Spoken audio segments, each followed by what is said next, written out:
दोपहर का लगभग 3 बजे का समय होता है। एक डिलीवरी बॉय एक घर की घंटी बजाता है। घर की घंटी जैसे ही वो बजाता है तो एक महिला उस घर का दरवाज़ा खोलती है। वो महिला उससे पूछती है कि क्या बात है भैया, किस लिए आए हो। तो डिलीवरी बॉय बोलता है कि मैडम आपका पार्सल है। वो महिला उससे पार्सल लेती है और सिग्नेचर करती है। तो जाते जाते डिलीवरी बॉय बोलता है कि मैडम साहब घर पे हैं कि नहीं हैं। तो महिला बोलती है साहब तो नहीं है, वो ड्यूटी पे गए हैं। तो डिलीवरी बॉय बोलता है कि मैडम एक गिलास पानी मिल जाएगा। तो महिला जो होती है उससे कहती है ऐसा करो आप अंदर आ जाओ, बैठो मैं पानी पिलाती हूँ। अब जब डिलीवरी बॉय घर के अंदर जाता है, जब तक उसका मन नहीं करता वो घर से बाहर नहीं आता।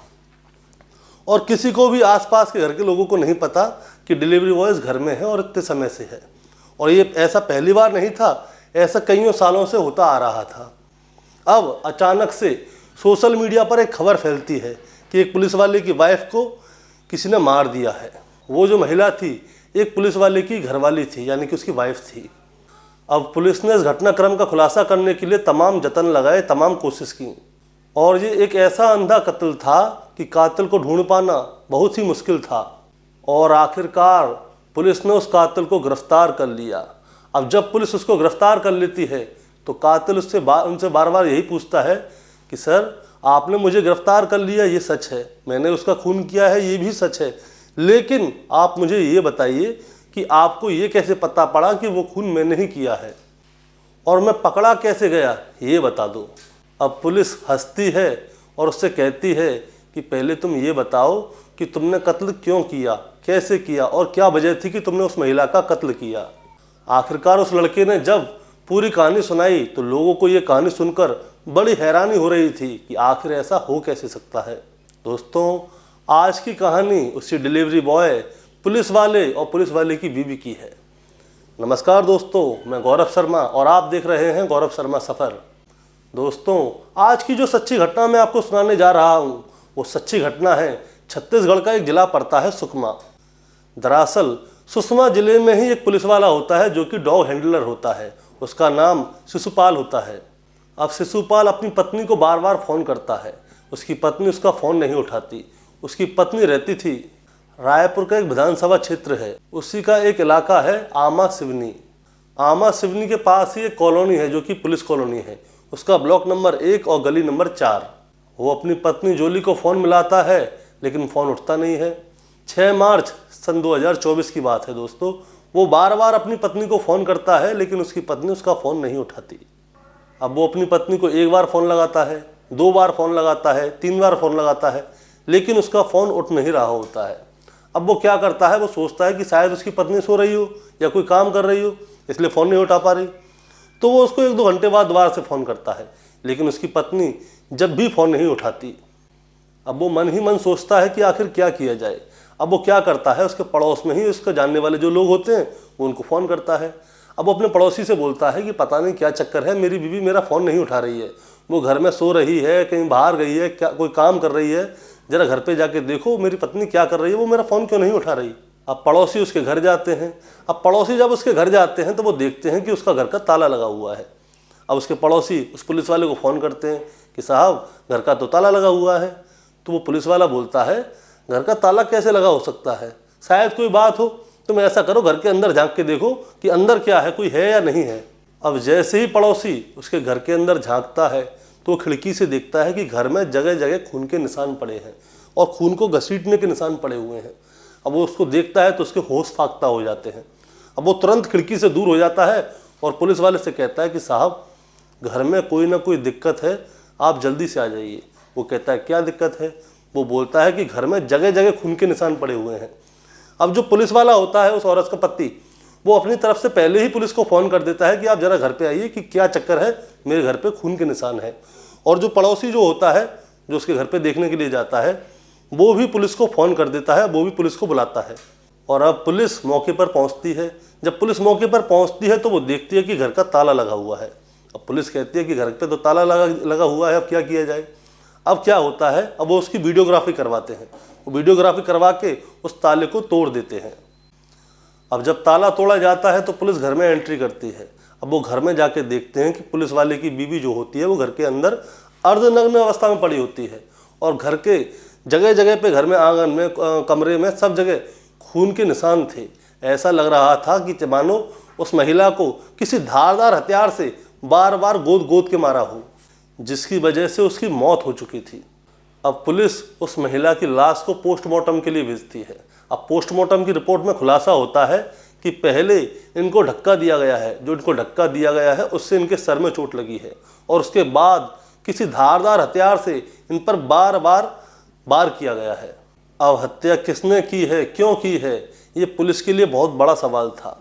पुलिस के लिए सबसे पहला जो सस्पेक्ट होता है, जो महिला होती है जिसका हत्या हुई होती है, उसका पति होता है। वो उसके पति को पहले गिरफ्तार करते हैं और उससे पूछताछ करते हैं कि कहीं पुलिस वाले ने ही तो अपनी पत्नी को नहीं मार दिया, और उस पुलिस वाले की CDR निकलवाई जाती है। साथ में उसकी पत्नी जिसकी हत्या हुई है उसकी भी CDR निकलवाई जाती है। अब पुलिस इस मामले की जांच पड़ताल में पड़ जाती है और धीरे धीरे करके दिन निकलते जाते हैं। 5 मार्च सन 2024 की ये बात होती है और 6 तारीख को सबको पता चलता है कि इस घर में हत्या हुई है, और कातिल पुलिस के हाथों से निकल जाता है। पुलिस आसपास के जितने भी CCTV कैमरा होते हैं उनको खंगालती है, और साथ ही जो महिला के मोबाइल का CDR होता है उससे जांच पड़ताल करती है कि इसकी किस किस से बात होती है। आखिरकार पुलिस थक जाती है और 8-10 दिन का समय बीत जाता है। अब बात है 15 मार्च सन 2024 की। अब पुलिस एक व्यक्ति को, जो कि उत्तर प्रदेश का एक जिला पड़ता है भदोही से एक लड़की को पकड़ती है और उसको गिरफ्तार करके थाने लेके आती है। अब पुलिस उस व्यक्ति को जब थाने लेकर आती है तो उससे प्यार से पूछती है कि पूरी कहानी क्या है, ये बताओ। इस व्यक्ति का नाम था जय सिंह उर्फ राहुल। वो व्यक्ति बोलता है कि सर, मैं आपको सारी बातें बता दूंगा, बस आप मुझे ये बताइए कि आपने मुझे पकड़ा कैसे है, आखिरकार मैं पकड़ा कैसे गया, ये मुझे बताइए। तो पुलिस वाले बोलते हैं कि हम तुम्हें सब कुछ बताएंगे, बस तुम हमें ये बताओ कि तुम इस घर पे क्यों आए थे, तुम्हारा मतलब क्या था इस घर से, तुम्हारा क्या रिलेशन है और तुमने ऐसा क्यों किया। अब वो व्यक्ति अपनी कहानी सुनाना शुरू करता है। वो बताता है कि आज से लगभग 4-5 साल पहले की बात है, जब टिकटॉक का ज़माना था। तब ज़्यादातर लोग क्या करते थे, वो टिकटॉक पर वीडियो बनाते थे और उस पर अपलोड करते थे। और ये खाली हिंदुस्तान की ही बात नहीं, सारी दुनिया में ऐसा ही हो रहा था। लोग टिकटॉक को बहुत ज़्यादा फॉलो कर रहे थे। अब जो पुलिस वाले की बीवी है उसका नाम जॉली है। वो जॉली अपनी वीडियो बना के टिकटॉक पर अपलोड किया करती थी, और इधर से जो लड़का पकड़ा गया है संजय सिंह, ये भी टिकटॉक पर अपनी वीडियो बनाता था, अपलोड करता था। और टिकटॉक में सिस्टम था कि आप 2 वीडियो को एक साथ मर्ज करके भी चला सकते हैं। तो ये दोनों भी ऐसे ही किया करते थे, अपनी अपनी वीडियो को लगा के मर्ज करते थे और चलाते थे। अब इसी बहाने इन दोनों में बात होना चालू हो गई। अब बात होना चालू हो गई तो थोड़े थोड़े इन दोनों में दोस्ती हो गई, और दोस्ती हो गई तो इन लोगों में प्यार हो गया। हालांकि इस लड़के की शादी हो गई है। ये मुंबई में एक इलेक्ट्रिशियन का काम किया करता था और इसके 2 बच्चे भी होते हैं। और जो उधर में पुलिस वाली होती है उसकी भी शादी हो गई होती है, लेकिन उसका कोई बच्चा नहीं होता।